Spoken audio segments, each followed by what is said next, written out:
When it comes to Star Wars, people have a lot of opinions on what Star Wars should be. Should it be a tale of stories revolving around the Skywalker clan? Or should it be multiple stories set in a galaxy far, far away? Now, these debates go on and on forums and YouTube comment sections. Here's hoping there's some arguments on this video as well, but there's one thing that a majority of Star Wars fans have in common. They despise the sequel trilogy and almost everything that Disney has done to our beloved franchise. Disney has failed time and time again to capture the magic of the original trilogy or the narrative of the prequels. And with the Acolyte, Star Wars Outlaws, and many other Star Wars projects looking like failures, and others just getting cancelled outright, I've decided to take it upon myself as a benevolent human being to fix Star Wars. And of course, by fix, I mean complain about everything and say I would have done it better and made it better, because God knows that I know more about Star Wars than Kathleen Kennedy. But so that we can get a better idea of what Star Wars has been under Disney, and so I can stretch out the runtime of this video, we need to go back to when George Lucas sold Star Wars and all of Lucasfilm to Disney for $4 billion. In the year of our Lord, 2012, George Lucas, the man who created Star Wars, directed A New Hope, as well as the prequel trilogy, and had been the executive producer for pretty much all Star Wars content for over like 30 years at that point, had finally thrown in the towel after mass criticism of the prequel trilogy. How we'd love to go back to those days. Disney then took Star Wars and immediately began planning how to make as much money as possible from one of the biggest franchises in the world. And they started this by dismantling LucasArts, the game development company in charge of many Star Wars classics, as well as canceling the highly anticipated Star Wars 1313, which would have covered Boba Fett's early teenage years in the Undercity of Coruscant, so clearly they were making some very interesting decisions early. They had also announced a new trilogy set after The Return of the Jedi, almost immediately after purchasing Lucasfilm, and in 2014 they announced the title, The Force Awakens, along with a short trailer. With this, Disney also made the controversial decision to take all previous Star Wars books, comics, games, and decanonize them, basically making what was the extended universe and making it Star Wars Legends. Also in this time frame, Disney made the decision to cancel the rest of Star Wars The Clone Wars, and they began a new show on Disney Plus, or Disney XD at the time, called Star Wars Rebels, headed by the old Clone Wars director Dave Filoni, and we're going to talk about him a lot more later in the video. Then, in 2015, Star Wars The Force Awakens came out to massive success, and let me tell you, as a young 13-year-old boy who loved all things Star Wars, this movie was awesome. Just seeing Han Solo and Chewie fly the Millennium Falcon, Poe Dameron in his new X-Wing taking down TIE fighters, and watching Finn and Kylo Ren's pretty cool lightsaber duel at the time. And we'll get into lightsaber duels later, I promise. And, you know, the mystery of Rey's lineage. It was all really neat. And this movie was a critical and commercial success, becoming the highest domestic grossing movie of all time at that point, and the hype was building for the rest of the trilogy. In 2016, Rogue One, A Star Wars Story came out, and also had a lot of praise and hype. Theories swirled around the trilogy, and everyone was seeking answers for questions set up in the first movie. Then came 2017. I was 15, and I was incredibly excited for Star Wars The Last Jedi. I remember sitting in class and thinking about how great it was. I'm gonna see Luke Skywalker on screen again, and the early screen reviews were great, and there's no drama behind the scenes. I entered the movie on opening weekend with a gleeful smile on my face, and I left the theater so disappointed, angry, and upset. I was 15 years old. I was a boy. I was the legitimate target demographic for a Star Wars movie. And I sat there in the theater wanting to throw my bag of popcorn at the screen because the movie was so damn bad. Well, we're going to get into that because this is when the wheels fell off and Star Wars took a massive nosedive. See, something I had failed to mention earlier in the video was that after Disney had shut down LucasArts, they gave exclusive game development rights to EA. EA, of course, is a company known for making great games and treating fans with respect. Of course, I'm just kidding, because EA sucks really, really badly. And in 2015, they released their first Star Wars video game, which was the highly anticipated Star Wars Battlefront. Now, of course, if you don't know what Star Wars Battlefront is, it's a big multiplayer kind of battle game. It's in the same vein as Battlefield. So you think that the original creators of Battlefield, DICE, who actually made this Battlefront game, would do a really good job. And of course, if you thought that, you'd actually be an idiot, because Battlefront was not a great game. Now don't get me wrong, it wasn't atrocious by any means, but it was so limited. It only had a handful of map, they were only set in the original trilogy, and I mean, there wasn't even a space combat mode in Star Wars. So in 2017, the same year The Last Jedi came out, EA decided to make Star Wars Battlefront 2, and this was going to right the wrongs of Battlefront 1. It added a campaign, which the first one didn't have. It added the prequel trilogy, which the first one didn't have. It added space battles, which the first one, of course, didn't have. It also added a nice progression system, something that people were really begging for in the last one because it was pretty stagnant. And this system would reward players for quote-unquote playing the game. But this game caused massive controversy, and if you weren't on the internet at the time and played the game, you really would wonder why, because the game's really good now. It's a lot of fun.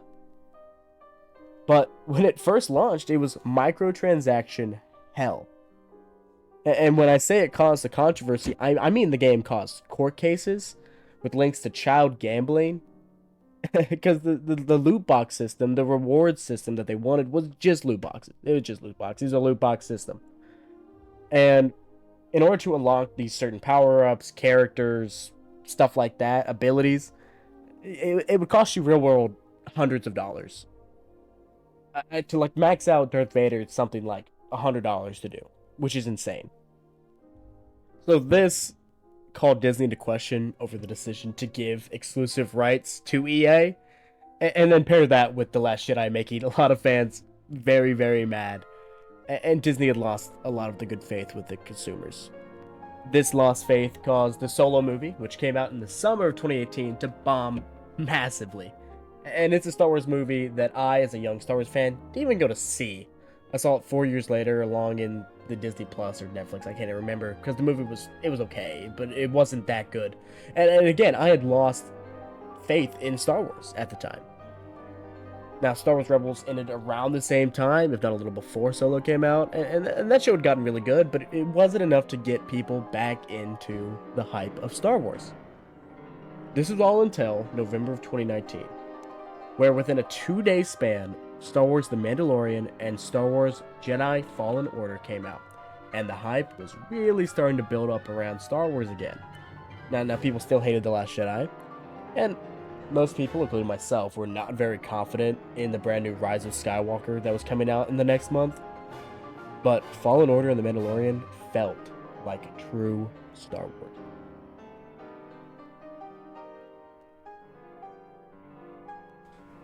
With the Disney Plus platform promising a lot more good Star Wars content, and EA finally pulling themselves together and making a good Star Wars game, and Battlefront 2 being a much better game at this point, Star Wars seemed to be in an actually okay spot. The Rise of Skywalker came and went, and the sequel trilogy died with a whimper. And to this day, most people don't like thinking about the sequel trilogy much, or even really consider it canon. But that's okay, because we had The Mandalorian and Baby Yoda, and the EA deal was actually about to end, so we would, in theory, get some good Star Wars games coming out. And in 2020, The Mandalorian Season 2 came out, and in my opinion, it was much better than the first. We saw the return of Ahsoka in live action this time. We also saw Boba Fett confirming his survival of Episode 6. And in the final episode, Luke Skywalker makes his grand return, and we got to see him take Baby Yoda or Grogu, it doesn't matter, away to be trained as a Jedi. And this Luke felt like Luke Skywalker. It wasn't like The Last Jedi, where it was some caricature of grumpy old man. It felt like Luke Skywalker. At this point, people were really excited about Star Wars moving forward. I mean, it was teased that we were getting a show all about Boba Fett. The Mandalorian was going to come out with Season 3, and this time he would have the Darksaber with him. It'd be something kind of new. A bunch of other shows, like the return of Obi-Wan Kenobi in his own original TV show, where Ewan McGregor and Hayden Christensen would both return and reprise their roles as Obi-Wan Kenobi and Anakin Skywalker, respectively. And hey, we were even getting a show about one of the main characters of Rogue One, which is one of the best projects under Disney. A lot of people attributed all this to Jon Favreau and Dave Filoni, as they piloted Mandalorian, and Dave Filoni, of course, piloted The Clone Wars, which got a finale in 2020, which was one of the best finales in television history. And he also made Rebels, which was one of the best Star Wars shows in recent memory, other than, of course, The Mandalorian at the time. So in late 2021, the Book of Boba Fett came out. And let me tell you, Boba Fett has always been one of my favorite Star Wars characters, and I was incredibly excited to see this show. Sure, the trailers were just okay, but that wasn't enough to sway my interest, and I watched every single episode. And let me tell you, there were some lows, and there were some really low lows, but there were also some highs, and this show ended with what I think probably doomed Star Wars franchise for good. And that was by letting Baby Yoda come back. But we're going to get into that more later, because we still have the Kenobi show. Oh, wait. Oh, dang it. It was bad. That was really bad. Like, holy shit. But Andor was good. So in theory, we'll get back to the Mandalorian Season 3, and everything will be fine again, and... Oh my... Is that fucking Lizzo? Oh, Well, okay. Well, maybe the Acolyte will be good. Wait, are you telling me that there's a space witch that made a space baby?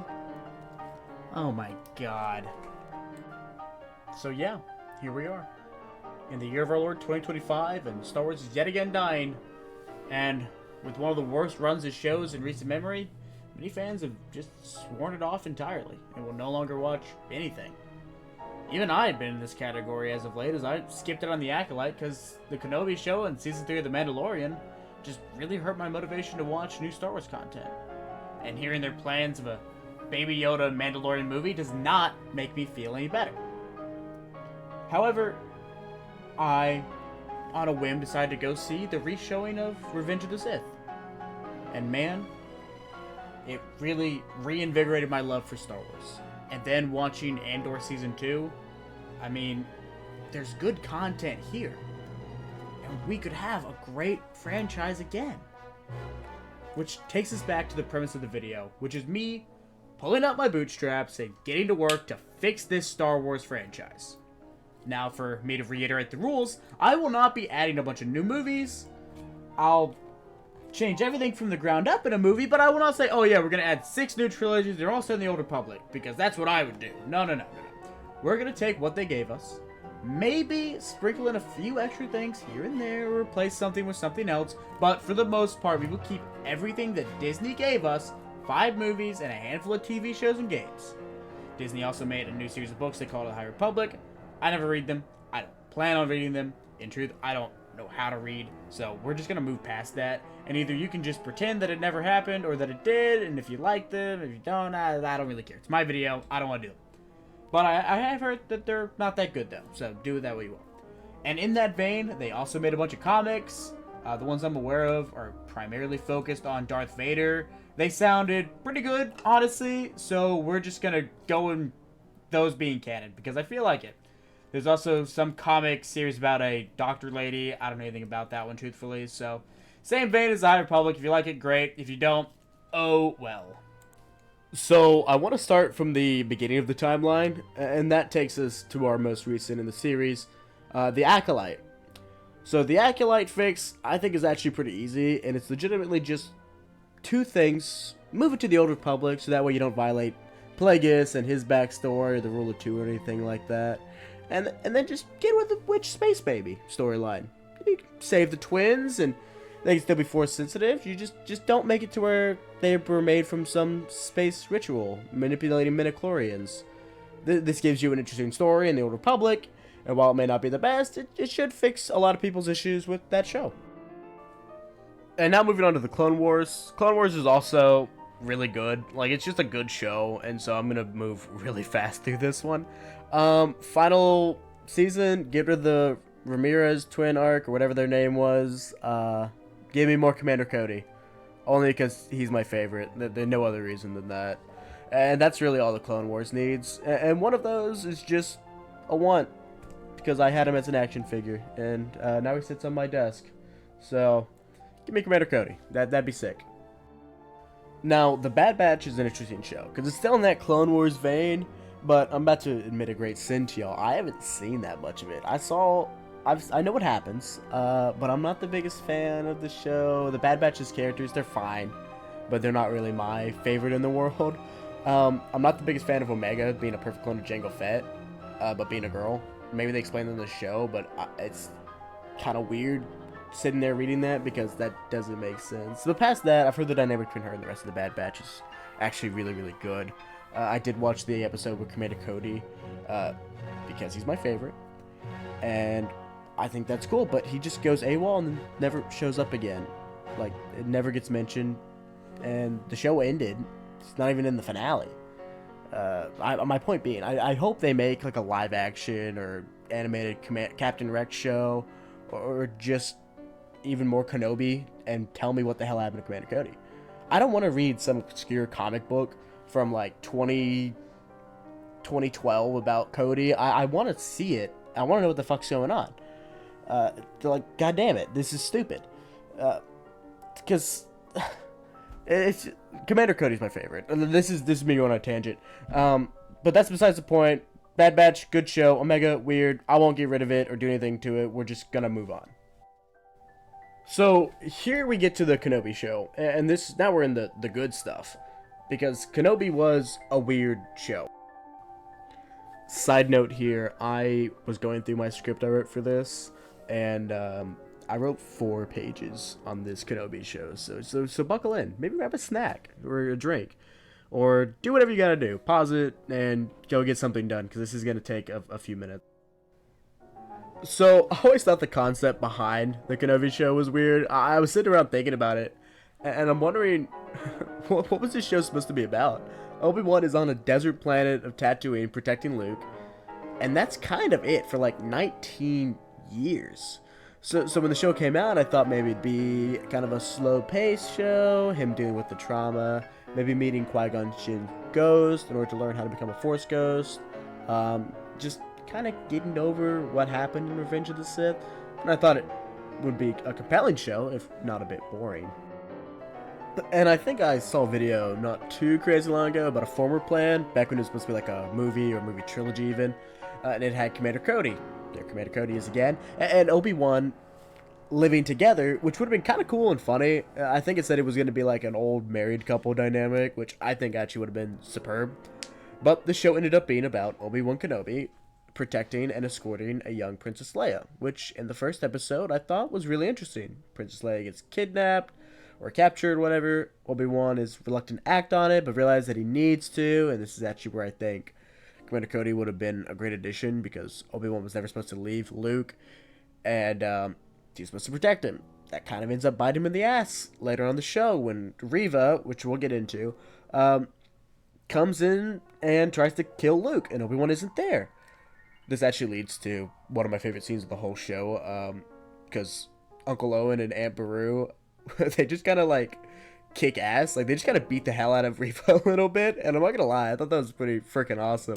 I think the fight aged a lot though, because the man is like a few years out, and the same with Kenobi actually, because Alec Guinness and the guy who plays Owen in A New Hope, they just look so much older.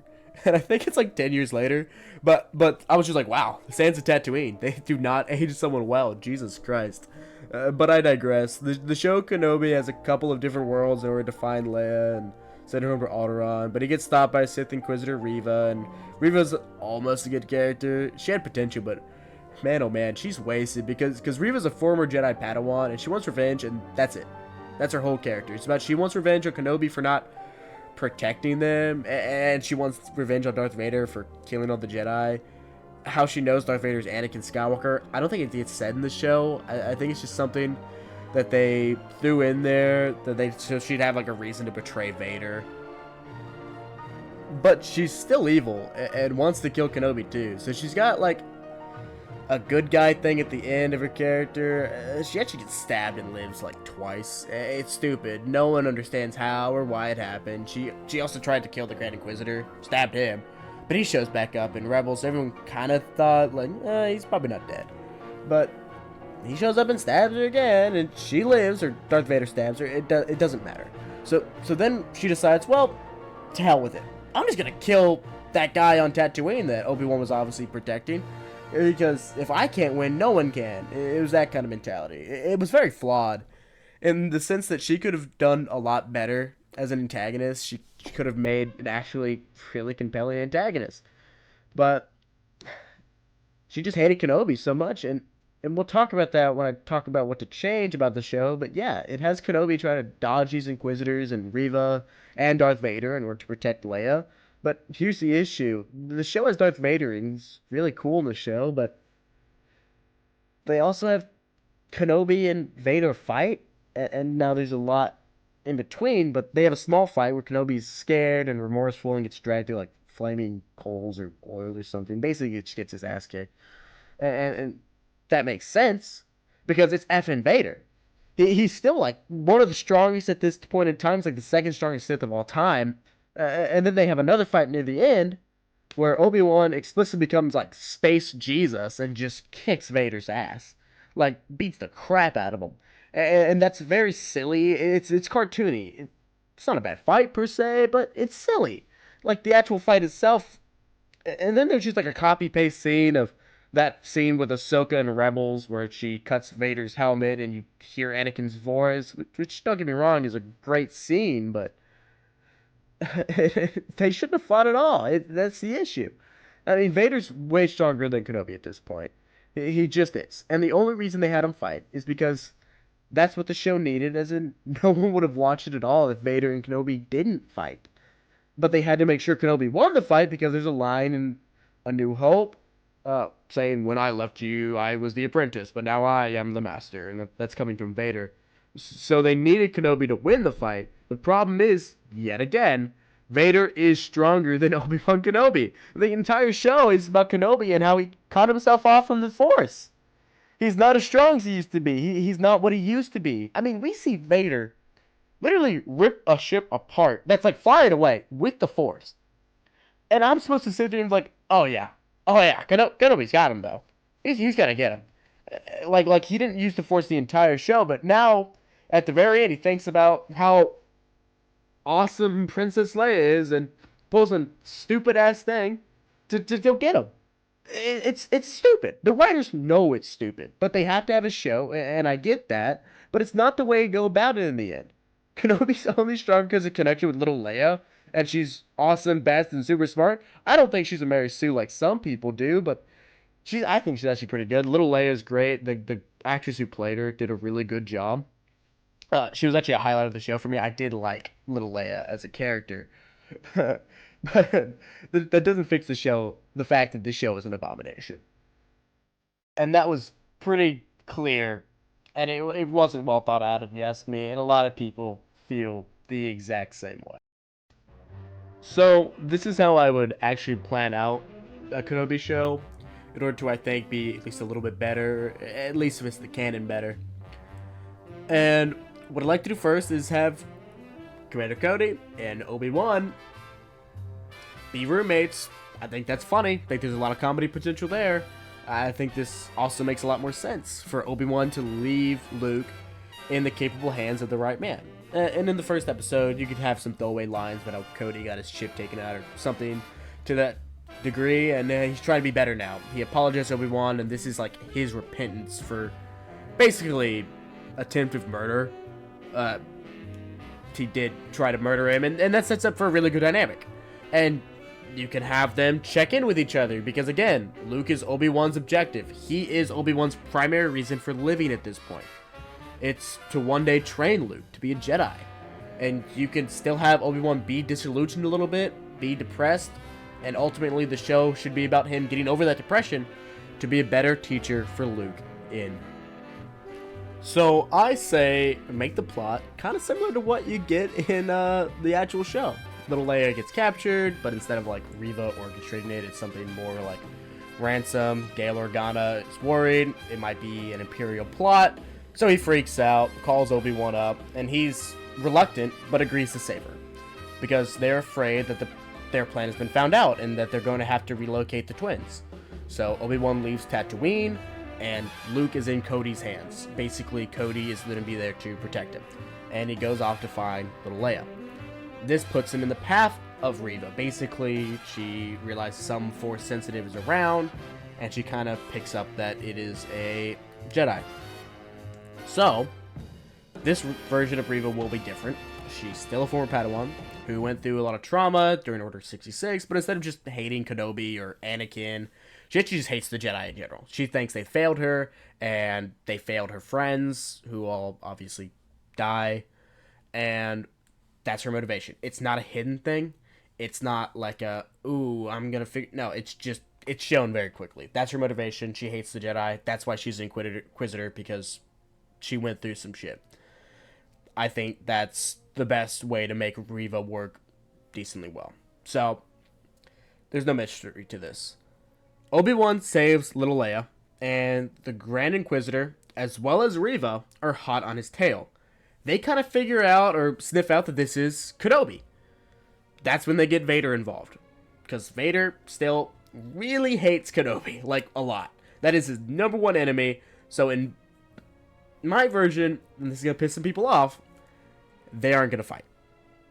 Because if they did, Vader would win. He's stronger than Obi-Wan at this point in time, and you just can't have them fight.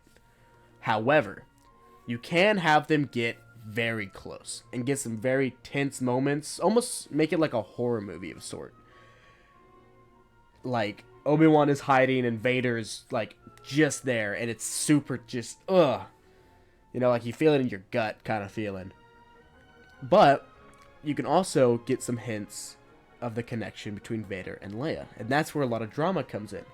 Vader feels a connection, but doesn't know what it is, or he doesn't realize that it's his daughter.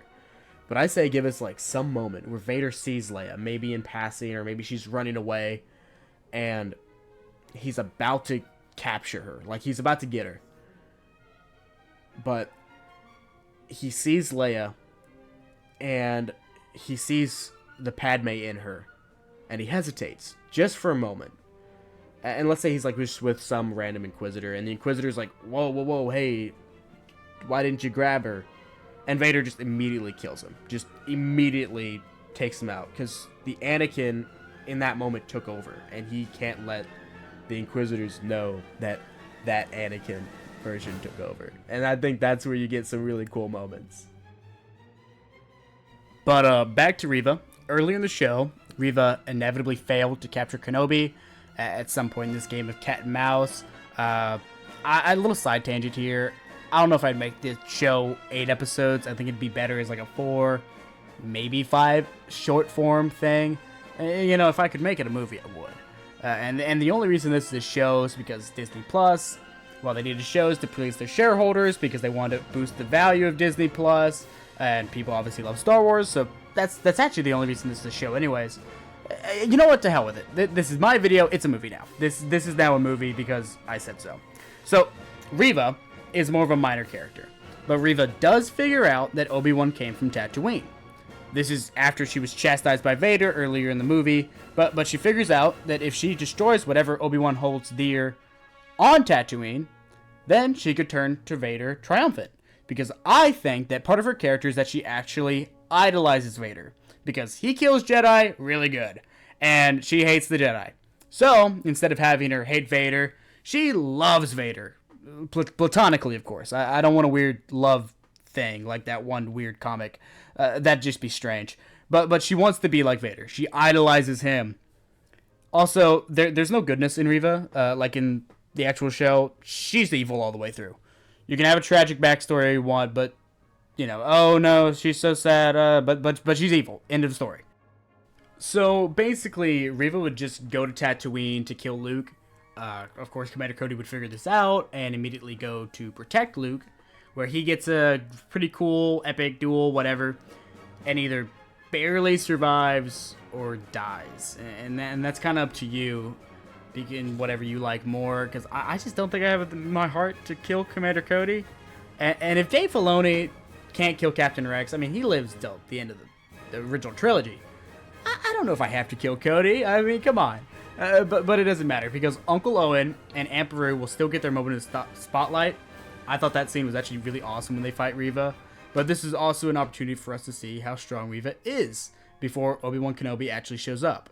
And this is where he gets his big deal duel. This is where we get to see Obi-Wan Kenobi with fully regained confidence take down Reva in an awesome, classic lightsaber duel. And then you can have the show or movie end in the same way with Obi-Wan Kenobi meeting with Qui-Gon Jinn's ghost and learning how to become a Force ghost himself. And that there's the Kenobi show. So, now that brings us to Rebels. And I'm going to leave Rebels be for the most part, save for a few things. I don't want Thrawn to go to the Shadow Realm or wherever the fuck they send him. I have a purpose for him later, so he will not be involved in that. I would also like to make the first couple seasons a little less fillery, probably more story-driven, like stuff like Ahsoka Anakin duel, stuff like Obi-Wan and Maul fighting. Like, let's make the show more of that, right? And again, no Shadow Realm. So here's what's gonna happen instead. Thrawn, Ezra, Ahsoka, and Sabine are all gonna go to the unknown regions as Thrawn gets a mission directly from the Emperor to investigate a disturbance out there. This is where Thrawn will develop a knack for kind of more esoteric sides of cultures, like alien cultures. Think the Germans in Indiana Jones. And I think this should be his thing, trying to find ancient Sith artifacts to be used for, like, military purposes. And Ahsoka and the rest of the gang are trying to stop him, or rather than them just being MIA for the OG trilogy, they're actively fighting the whole time, just in the unknown regions, different sectors of space, to where they aren't going to mess up anything in the original trilogy, but you can't sit there and be like, where the hell were they? So, that's kind of where I'm at with Rebels. So, Rogue One is my favorite Star Wars movie. Don't at me. And there's no problems with it at all. And I'm throwing this in on this list, as well as great shows as well. No problem. Leave those be. Won't fuck with them at all. That is what I wrote. Terrible. Terrible script. But I think that shows you what I think about Rogue One. Good movie. Don't fuck with it. Let's leave it alone. So that brings us finally to The Mandalorian. And this is the part of the video where I'm actually getting really excited, because this is going to set up a bunch of different things, and I think it'll be a lot of fun. So, the first 2 seasons of The Mandalorian, I have no problems with them. I think they should stay pretty much the exact same, and Grogu goes away with Luke at the end of Season 2, and we move on. So, perfect. Alright, so I was reading my script, and the Book of Boba Fett, I wrote 3 pages on. So let's get this thing started. So, here's where we really start changing recent Star Wars content, because the Book of Boba Fett would be fundamentally pretty different in my version. The storyline remains that Boba Fett wants to become the crime lord of Tatooine because he's sick of doing other people's bidding, but more importantly, he's sick of the Hutts specifically. So this leads us to our main storyline. He's not fighting the Pike Syndicate. God knows I'm sick of the Pike Syndicate. They suck. I hate them. He's also not going to be focusing on his little sand people dances with wolves bit. He is going to establish dominance in his sector. That is his whole goal. So here's how we're going to set up the episodes. The first one, you'll get some backstory. You'll see Boba Fett come out of the Sarlacc pit, almost dead. He gets his armor taken by Jawas. He does try to fight them off with his flamethrower. Probably kills a few, but again, he's too exhausted. He really just can't do it. He gets stunned, like snuck up behind, whatever. And Jawas are away. This time he knows it's Jawas, though. He does plan on getting his armor back, but he passes out there. Sand people take him. That is all it is for flashbacks in the first episode, at least. This takes up maybe 5-10 minutes max of screen time, and then we get to the brunt of the episode, which has people trying to pay their respects to Boba Fett, much like the real episode. And some people don't want to pay their respects, so Boba Fett travels into town with Fennec, who will be an important character in the show. I really like Fennec, so I wanted to be in it. And they try and get these people to pay up. Now, the first episode of the actual show has it be the mayor. We don't need it to be the mayor. It could be a shop, bar, brothel, anything. It doesn't really matter. Because all that's going to happen is Boba Fett's going to walk in there. He's going to keep his helmet on, damn it. He's going to not take the helmet off much at all. He's going to walk in, say he's the new boss in town, and they have to show him respect. They're going to laugh him out. They're going to be like, ah ha ha, you're so silly, ha ha ha, get out of here. And Boba Fett is going to be quiet. He's going to walk out the door. And you can have maybe Fennec say something like they were awful. And then all you see is, boom, giant explosion. Boba Fett leaves a thermal detonator in there and it blows up. This is what he does. He's not a nice guy. He's going to be like, oh, come on, guys, show me some respect. No. If you don't show him the respect he deserves, you will die. And that is his character. So in this show, Boba Fett is, in D&D terms, a true neutral character, maybe lawful neutral at best. Basically, what I'm trying to say is he won't kill you unless there's something to gain from it. And in this case, blowing up that building showed everyone that this is what happens when you don't show him respect. After this, he has very little trouble in town, and this leads us to our true conflict of the season, which is a message from the Twin Hutts that were also in the show.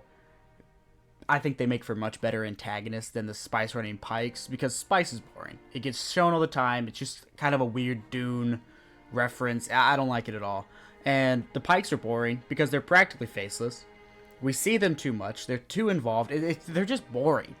I want to see Hutts do some weird shit, candidly.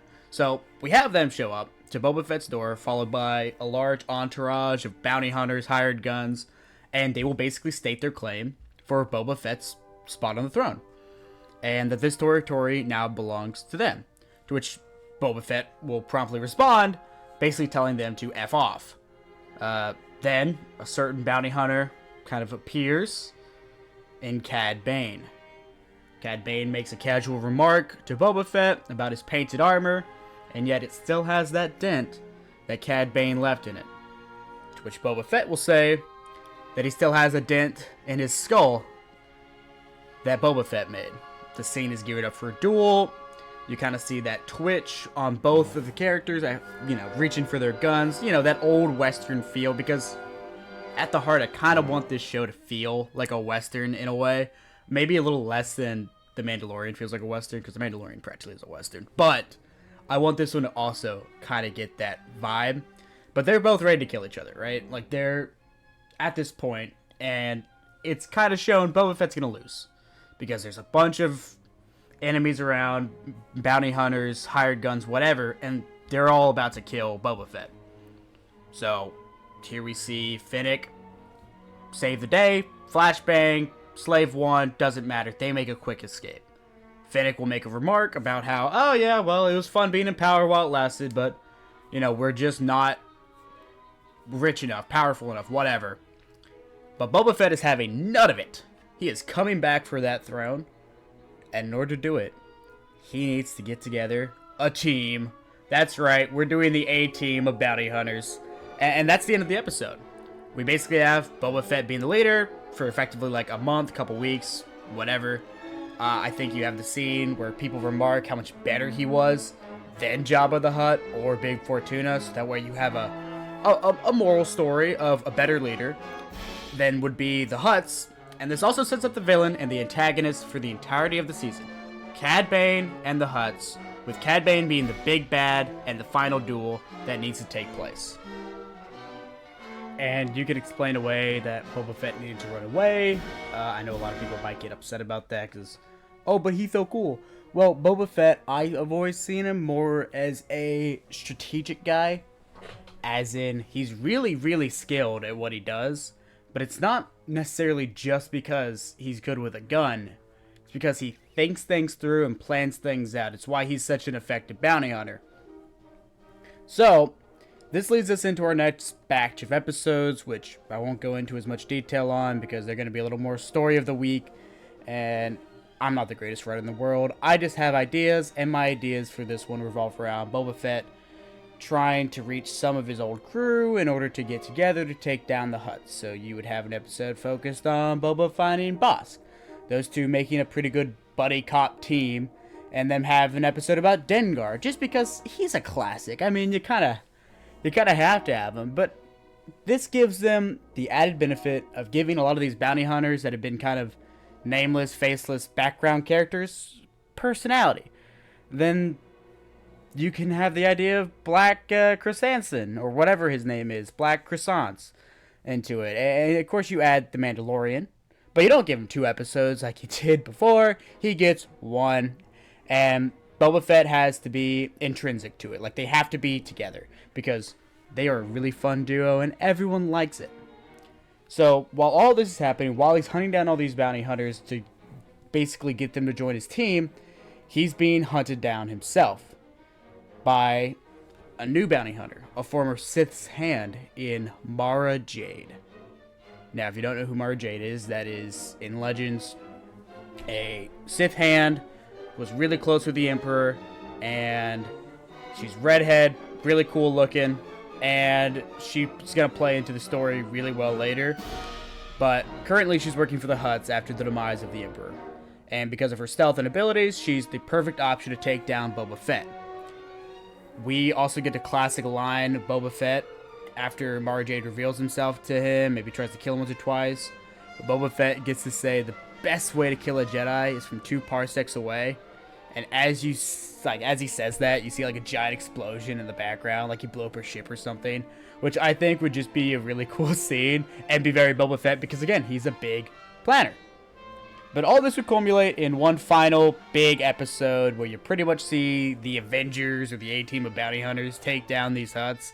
I also think you should add Cobb Vanth in there, because 1, he's on Tatooine already, and 2, he's cool. He's like a cool gunslinger, so you get this final awesome duels with like all the bounty hunters fighting certain counterparts before the end.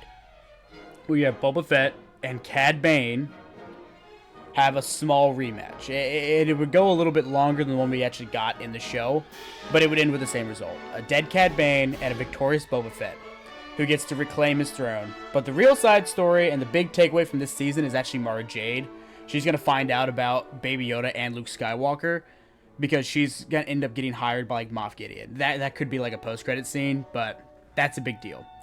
Also, we would eventually get a season 2 in this scenario, and it would be Boba Fett maybe going for revenge against, instead of the Hutts, Han Solo. I think that could be really cool. So, let's talk about Mandalorian Season 3. It sucked. Which is one of the hardest things I've had to deal with as a Star Wars fan, because I had a lot of hope for it. I think the setup was there originally. Din Djarin has the Darksaber. It's supposed to be, whoever has it is the leader of all the Mandalorians. The Book of Boba Fett set up interesting development with Baby Yoda and the Darksaber, considering how Din Djarin wasn't good at using it. And it set up that Mando had to bathe in the waters of Mandalore in order to reclaim his place among the clan. This was an interesting setup, because it could easily go into Mando tries to bathe in the waters, gets messed up, or there's something that he has to do with the Darksaber that he just can't do yet. Like he has to fight some creature or something, maybe like a ghost. I don't know, it doesn't matter. But I feel like Din Djarin needed to go back to Luke to say, hey, why is the baby back? I feel like that's an important thing that I would have questions about if I was in Mando's position. But no, the baby just comes back and he's like, thank God. I love this kid. And then he still doesn't know how to use the Darksaber. So, maybe you go to Luke, the guy who you saw wield the lightsaber and kill a bunch of, Star Troopers, whatever they're called. Like they were nothing. Like slash through them like they were butter. You feel like you'd want to be able to do that too. I feel like this makes sense, but no, he doesn't do any of that. He gives the Darksaber away and gives it to Bo-Katan, which I like Bo-Katan, but she was not the draw of season 2. I don't mind her being included. I don't mind her being a part of it, but damn it, she doesn't need the Darksaber. She's already fucking had it. And failed with it. I didn't like a lot of the cloning stuff they did either. Like that episode on Coruscant. I mean, that was one of the lamest, most boring things that I've ever seen in television history. And it's so terribly placed and so boring that I ended up fast-forwarding through a decent chunk of it because I was bored. And the thing is, I didn't miss anything. And you should never be bored in a Star Wars project like that. So Anyways, let's just get into what we should change. So, because The Mandalorian does not really get his own episodes in the Book of Boba Fett, which I like to call those episodes Mandalorian Season 2.5, we actually get to have episodes like that in his own Season 3. But I would like to touch on Mando missing Baby Yoda and struggling to wield the Darksaber in the Book of Boba Fett, so that way we kind of caught up. So in my first episode of Mandalorian Season 3, it would go in a similar place as the first episode with Mando in the Book of Boba Fett. He finds his clan, they tell him to bathe in the waters beneath Mandalore, and he gets the chainmail armor to give to Grogu. So now we have Mando with two motivations: give his gift to Grogu and to bathe in the waters beneath Mandalore. He can also get his ship at the beginning of the episode after the events of Book of Boba Fett, since he's on Tatooine at that point. This will lead us to episode 2, which will be similar to the second episode in that Book of Boba Fett, with Mando seeing Luke's Jedi Academy. I will say Ahsoka will not be there for a reason I'll explain later, but we will see Luke and Grogu train. And we'll see that Grogu is actually really struggling with a lot of the training. Luke is, however, a very kind teacher and is trying to motivate Grogu. So when Mando approaches, Luke and Grogu will speak to Mando and talk to him about his acquired Darksaber. Mando will indulge that he's actually trying to learn how to wield it and struggling. And Luke, at this point being a Jedi Master, is offering to help Mando, because Mando provided Luke with his first student. So Mando then gives his gift to Grogu, and they share a sweet little moment before Luke offers to take Grogu and Mando to a specific spot on the planet, where they're off to embark on a small mission given to Luke by some of the locals of the planet. Luke and Mando will talk, even with a casual mention of Boba Fett, to which Luke exclaims that, oh my god, he's still alive? That's crazy. And that he'll have to keep an eye on him. But later in the episode, Mando does find himself in danger, and Grogu gets through similar obstacles that he's actually struggled with during his training in order to save Mando. This prompts a small revelation in Luke's mind about the connection between people, and that the dogmatic ways of the Jedi were obsolete. This, of course, is really important because I think that Luke should be able to evolve the Jedi Order. He doesn't do that in the Disney sequel trilogy, and that doesn't make sense because the Jedi were clearly obsolete. Their dogmatic ways led to their downfall directly. So, definition of insanity if he does the same thing. So this shows him actually growing the Jedi Order in a way that's meaningful. So the end of the episode finds Luke and Mando talking to one another. Mando thanks him, of course, for training him how to use the Darksaber, because throughout this whole mission, Luke was basically teaching him how to use it. And we can see a massive improvement in Mando's form. He's still not a professional. He's not that good, but it's much better than him swinging around like a fucking baseball bat. Luke then hands Mando a tracker and says that him and Grogu are going to travel for a little while to find and train other Force-sensitive children. And that if Mando ever misses Grogu too much, to contact Luke so that they can meet again. This, of course, shows that Luke is willing to change the dogmatic views of the Jedi in order to embrace something new that'll promote the light side in a different way, much like he did in Star Wars Legends. But we'll cover more of that later, because right now we have to finish out Mandalorian Season 3. So the rest of the season, we'll have Mando thrust into different leadership roles, where he will gain a following and people who will want to follow him on his journeys to redeem himself to his clan. And a lot of this will be kind of funny. It'll come in a little bit accidentally, like he'll do something, people will end up following him. He's like, hey, I'm actually not looking to have any fun, and they'll follow him anyways. And it'll be kind of like a cool thing where he'll end up like amassing a fleet on accident. But this actually leads us to our semi-antagonist, Bo-Katan. Now, Bo-Katan is definitely going to challenge Mando pretty much almost immediately when they see each other, kind of like Paz Vizsla did in that episode of Book of Boba Fett, and we'll get a cool duel between the two, which Mando will clearly win because he's the main character. And this would make Bo-Katan very bitter, and she will retreat with her small following of Mandalorians to further train, prepare to take the Darksaber rightfully. They'll probably run into each other again a few times. Mando, after having a few smaller, more filler type episodes, which will push the story forward barely by adding a few more characters. Nothing like Lizzo, Jack Black type, but some just chill stories. And he'll add some more people to his team.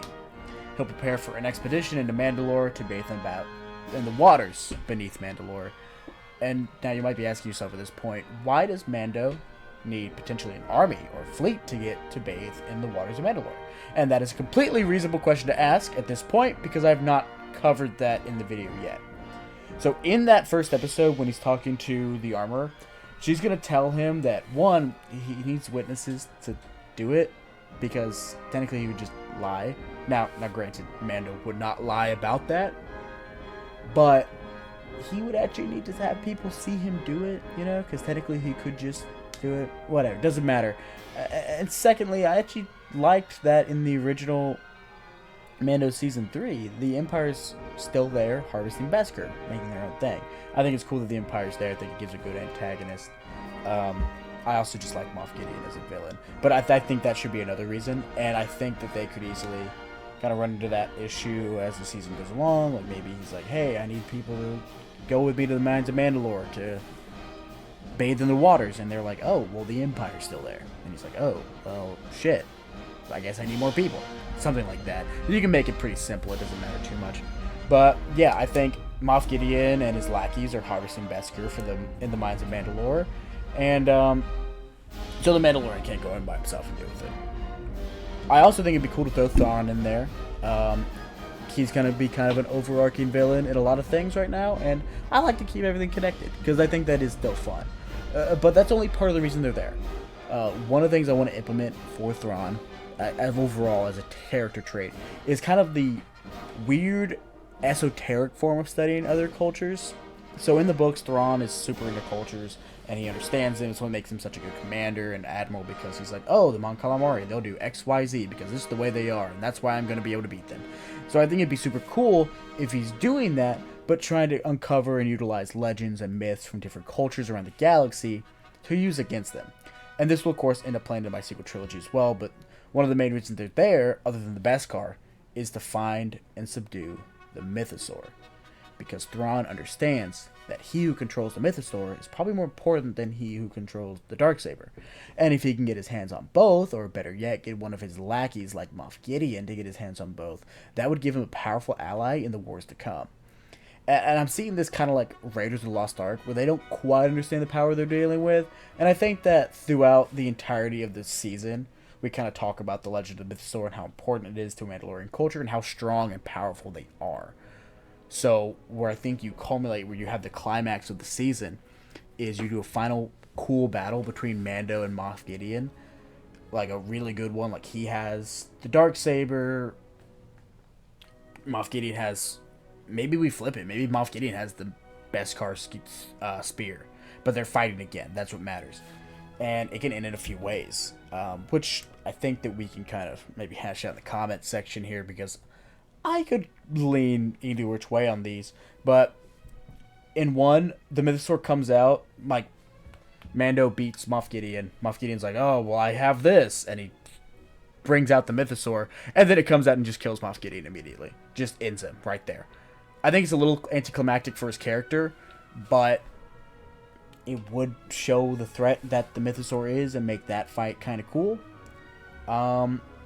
There's also the other option where Moff Gideon understands his mistake as the Mythosaur tries to kill him, and then him and Mando kind of have to work together to subdue it.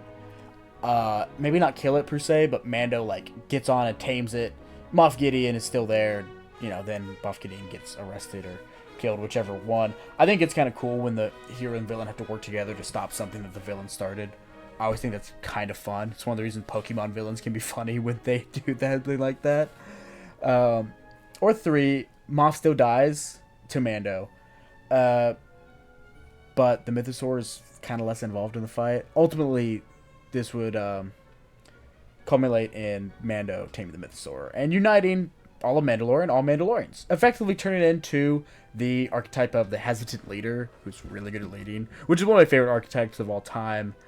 Kind of Han is like that, because he's, you know, scoundrel and then turns into a general, and I think that'd be a really cool story beat for Mando to hit. So this next show will be my first true addition to Star Wars stuff, and the way I'm going to get around that is by actually getting rid of the Star Wars Resistance show. It was some crappy little pilot show that came out. It was for kids, and no one really watched it, so this will be that's replacement. But this show will be the Luke Skywalker show, and it will be kind of an adventure of the week style show that's animated and cover the early adventures of Luke and Grogu. One of the benefits of it being animated is that animated Grogu, I mean, come on guys, think about it. How much money that would bring in, like holy crap. Anyways, you're gonna see Luke and Grogu start the, Jedi Academy. And you're gonna see these adventures where Luke trains Grogu and, tries to grow his new Jedi Order. Now, the main antagonist of this show will, of course, be Mara Jade. Mara Jade wants to kill Luke Skywalker because he killed the Emperor, or at least she thinks he did. So, she would constantly basically be trying to kill Luke Skywalker. She'd also have orders from, some Imperial remnant, like a bounty on Baby Yoda. And so she'd be trying to get him as well. And, you kind of get through some, Adventure of the Week style shows where Luke goes to planet, does thing with Grogu. Grogu, antics ensue. This won't be, a super crazy, mature show. It's not going to be necessarily dark. It's going to be pretty tame. And almost every week, Mara Jade will show up, do something. She'll have her plans foiled in some way. And Luke Skywalker and Mara Jade will, of course, in one episode, or maybe a couple, maybe halfway through season 1, have to work together. And then you kind of see their chemistry start to unfold. Because if you don't know, Luke Skywalker and Mara Jade get married in Legends. So, we're kind of going to allude to that happening here. And, you kind of see Luke Skywalker turn on the charm. He's obviously a very kind and forgiving person.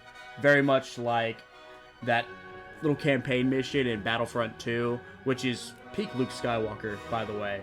And by the end of Season 1, Mara Jade will be pretty much questioning her motives, and they'd still be enemies, but, she'd be an enemy that understood Luke. Then, of course, in Season 2, which we would hopefully have a Season 2 in this, you can have Mara Jade be redeemed by Luke Skywalker. And you can kind of see that their relationship starts to blossom. And that'd be pretty awesome. So, that's kind of my Luke Skywalker show idea, which will lead us into the Ahsoka show. So, funny enough, I've actually never seen the Ahsoka show. It's just kind of one I accidentally skipped. So, I know a few things about it. I know there's space zombies and something. I don't know if I like that or not. So, tell you what, I'm gonna go watch the show right quick because it seems important, and I'll be right back. Okay, so there's a lot to cover here. Now that I've seen the show, let's unpack this. So, we can assume that the planet that Baylan is on at the end of the show is Mortis, or at the very least connected to Mortis, and the father, son, and daughters. So, here's the new plan. Ahsoka and Baylan and all that is fine, but we have some issues. Number one is, again, I don't like Thrawn in the Shadow Realm. Like I said, I need him to be readily available for the sequel trilogy. Now, while I understand that he does come back to the main galaxy at the end of the Ahsoka show, I don't even want that to be an option right now. I want him to be here in the main galaxy forever, right? That just helps me out, makes things a lot simpler. And, so this show will take place during parts of the original trilogy and a little bit beyond, and it's going to be a continuation of Rebels in quite a few ways.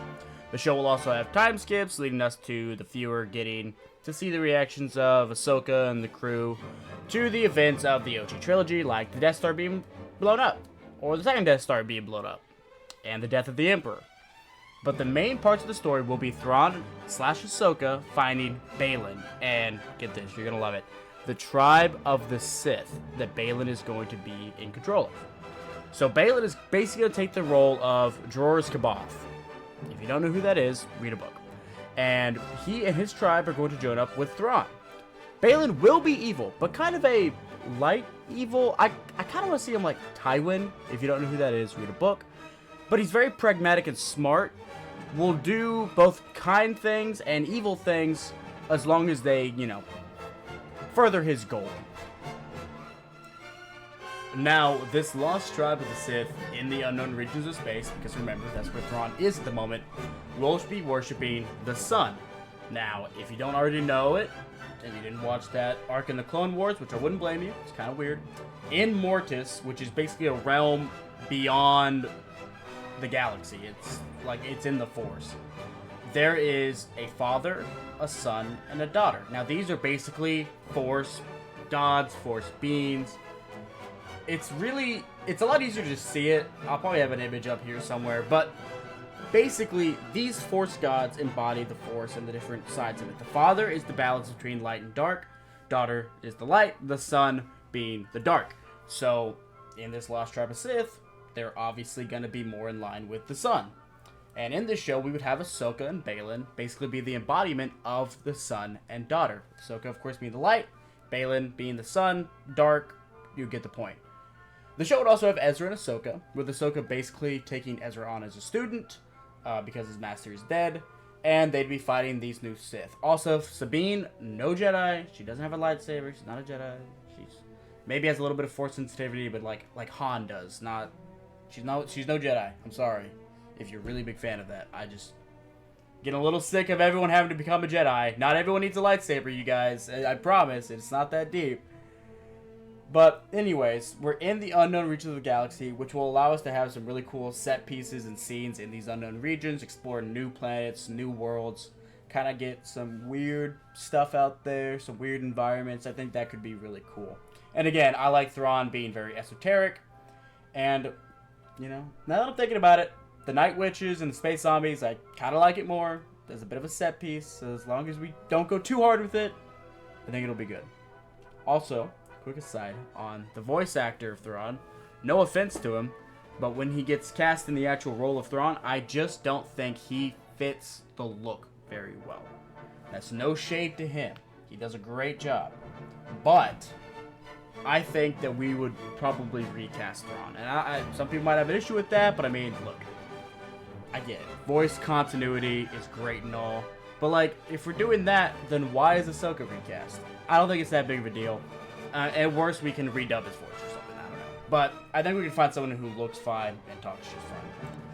But the main plot of the show will be Baylan and his tribe.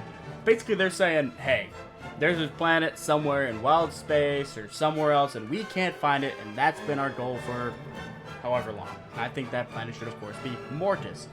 And the reason that Baylan's tribe knows about this is because one of the elders from, years past has been on Mortis at one point and told them about the dark side, being that the sun. They said, oh, we're going to go worship him right now. So Ahsoka has been to Mortis and remembers it.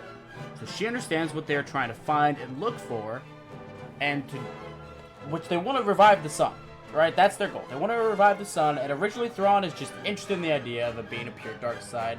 Sounded intriguing, and he forces to the Emperor, and the Emperor says, look into it before he feels like some kind of power can be harnessed or utilized, or even if it needs to be destroyed, so that, Emperor Palpatine can stay on top. However, obviously, we hit a time skip. The Emperor dies. Thrawn has new motivations, right? Now he's looking for a new emperor, someone who can establish that control and power, right? And as we, move on through the show, they're gonna find a new path to Mortis. The original path was destroyed or whatever when...